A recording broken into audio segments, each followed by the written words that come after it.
You have to remove your 21st century thinking when you're trying to understand people of their own time. I don't know any visits of like Vikings going to Mexico. I think there's some stories about like Leif Erikson going to Canada or Greenland or something like that. But like there's no lasting impact. I remember hearing about their constant independence rallies. Let me see. So when we get to the War of Independence, I did that video on Hidalgo because you can actually read the newspaper. You can actually read the newspaper that they were putting out, and they were rallying the troops to go fight the government in Mexico City. Now, over time, Morelos died. I think he only fought for like 4 months, and then he was captured and executed. Or Hidalgo, he was captured and executed. And then it was Morelos that took over the independence movement. And he was also fighting on behalf of the king. And then when the king was restored, they didn't want to give up their fight. They kept fighting. And so they just said, you know what? We just want independence at all costs. And so they continued. And then Morelos was killed. And then Vicente Guerrero took over the independence movement. And then, but from like 1816 to 1820, really nothing was happening. Vicente Guerrero was in the mountains and in the state of what we call Guerrero today. He was in the mountains around there hiding out, like evading the government. But the movement was almost dead. And it wasn't until they brought back the Constitution of Cadiz where, because the independence side, they wanted independence at all costs. And then like the elites in Mexico City, they also wanted their own control. They didn't want to be under the control of Madrid. The Constitution of Cadiz, which was produced in Spain, was going to make Mexico subject to Parliament in Spain. So rather than dealing directly with the king, you would have to answer to Parliament. And so Mexico felt kind of like, what the fudge? Like, we have this direct relationship with the King of Spain, and now with this constitution, you guys want to put out this very liberal constitution. You want us to answer to Parliament instead of directly to the King of Spain. We don't want that. And so we don't want that in our country. Like, we have a relationship with the King of Spain, and we want to keep that. Because back then, like whatever you could convince the king, that became law. And Mexico had a lot of influence, so Mexico could convince the king to do things. And so the people in Mexico City were like, oh, well, forget that. We don't want to be a part of Spain anymore because we don't want to answer to the Spanish Parliament. And then, so that's what the elites were saying. And then, the insurgents, they were like, the rebel leaders, they were like, well, we don't want to be a part of Spain no matter what. So it basically unified the people in 1820. And then that's where the colonial military in Mexico, the colonial military itself switched sides. So the colonial military joined the side of independence. And then once there was no more colonial military, the colonial government collapsed and then Mexico became independent. So it was actually like the Mexican War of Independence actually ended peacefully, relatively peacefully. Let me see. 1598 in New Mexico, first Spanish settlers in that area came from Spain. Yeah, that's right after 15. So there's this big war with the Chichimeca nomadic tribes of central Mexico. There was this Mixtone War in like the 1540s, and like part of the Chichimeca nomadic tribes were defeated, and they're like the central Mexico, like Zacatecas, Durango, like that kind of area, Jalisco. So they were defeated. And then once you moved north, there was more nomadic tribes, like up by Coahuila and Chihuahua, like that area, and they were resisting Spanish occupation as well. And Spain was never actually able to beat them, so they ended up forming a peace treaty with them, and they just absorbed them peacefully into the colonial system.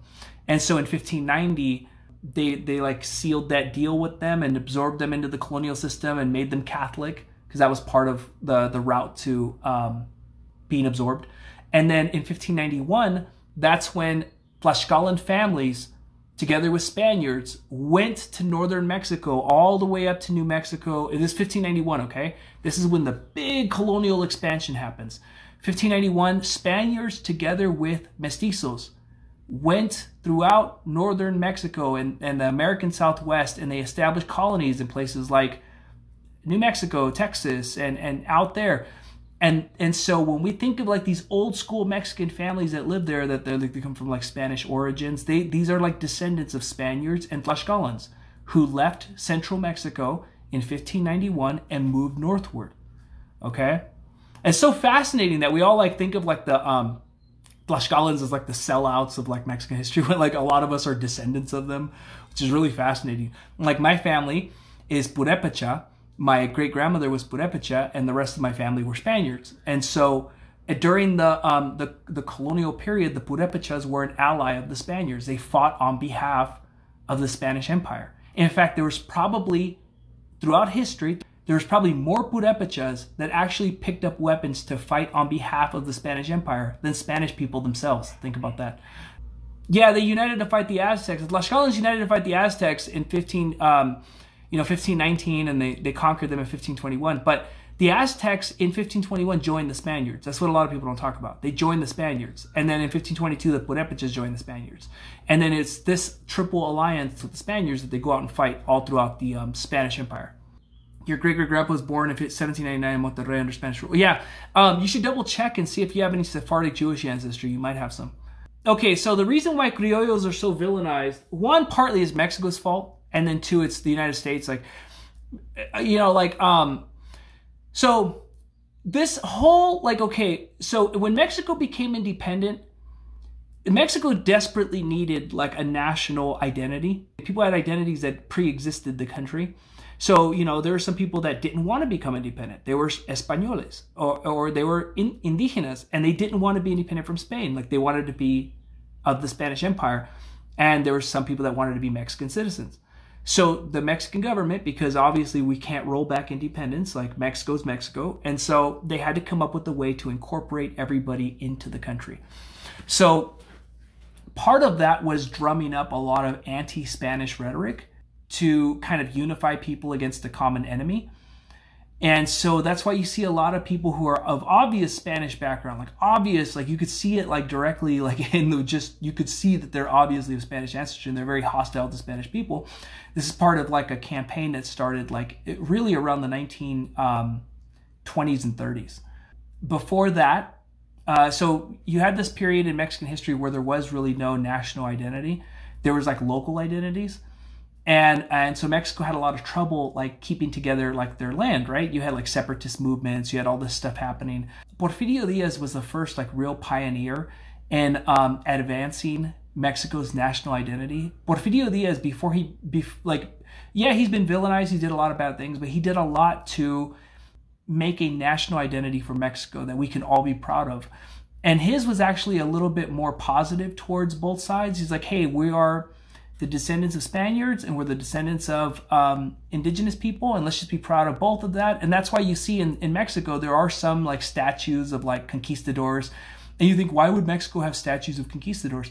These things were put up at a different time. Like it was a time where they were trying to find ways to just kind of make everybody feel part of the country. And then they also put up statues in honor of our indigenous past. So it was also Porfirio Diaz that helped to rebuild lots of these pre-Columbian sites. So like Teotihuacan, for example. Teotihuacan was all like in ruins. It was in complete ruins. It was Porfirio Diaz that funded the project to rebuild Teotihuacan, which is like one of the greatest sites in Mesoamerica, probably in the world. And he also helped to rebuild other parts. Porfirio Diaz did a lot to uplift both cultures and just to accept the fact that we are a mixed society.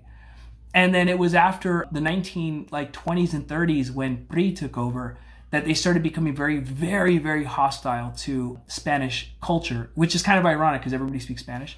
So now we're like completely like doing like a 180, and like there's a lot of like anti-Spanish sentiment. And I don't think it's healthy because a lot of us are of Spanish descent, and it kind of promotes like self-hate.